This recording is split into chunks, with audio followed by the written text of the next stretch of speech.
Hello friends, রান্নাবাটিতে আপনাদের স্বাগত জানাই। হয়ে গেছে বিটের কোরমা। এই রেসিপিটা করে দেখবেন, বাড়ির লোকেদের খাইয়ে দেখবেন। আর যদি সবাই ভালো, রান্নাবাটিতে আবার চলে এসেছি নতুন একটা রান্না নিয়ে।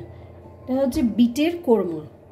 তা বিটের কোরমা, বিট তো অনেকেই খেতে চায় না, ভালো লাগে না, কিন্তু এই রান্নাটাই যদি করে খাওয়ান বাড়ির লোকেদের, বাচ্চা থেকে বুড়ো সবাই খুব আনন্দ সহকারে খাবে, বলবে আবার করো।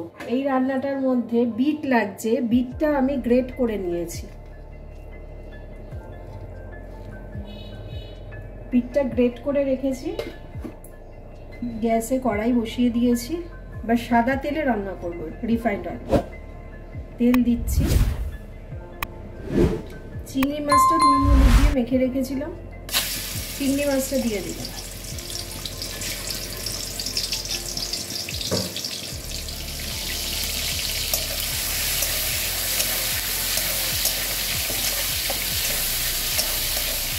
হালকা ভেজে চিংড়ি মাছগুলো তুলে নিচ্ছি।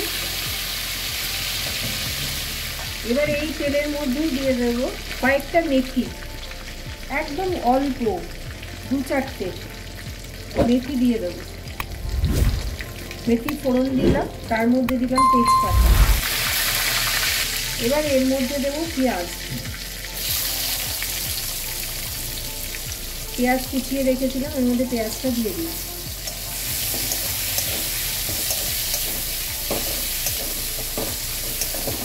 একটা জিনিস ভুলে গেছিলাম, এলাচটা থেতো করে রেখেছি, এলাচটা দিয়ে দেবো। এটা আগেই দিতে হবে। মেথিটা দেওয়ার সঙ্গে সঙ্গে এলাচটা দেবেন। এলাচ, তেজপাতা আর মেথি ফোড়নে পড়বে। তারপরে পেঁয়াজটা খুব ভাজা হবে না, হালকা ভাজা হলে এর মধ্যে আমি রসুন বাটা দিয়ে দেবো।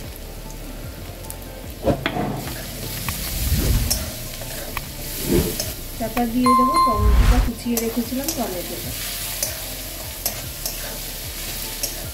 এরপরে দিয়ে দেব হলুদ অল্প করে, জিরে গুঁড়ো 1 চামচ মতো, লঙ্কা গুঁড়ো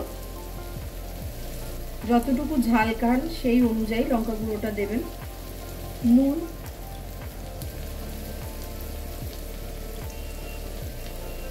আর দেবো একটু চিনি।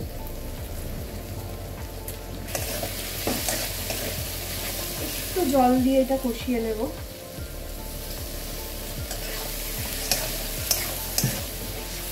মশলা কষাবার সময় একটু চাপা দিয়ে দিয়ে কষাই, যাতে মশলাটা খুব সুন্দর কষে আর গন্ধটাও খুব ভালো বেরোয়।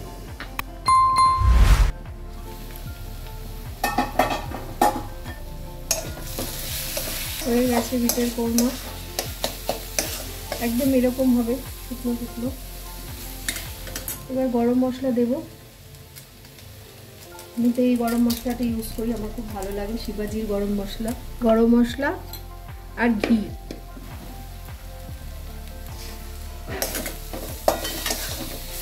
হয়ে গেছে বিটের কোরমা, এবার নামিয়ে নেব।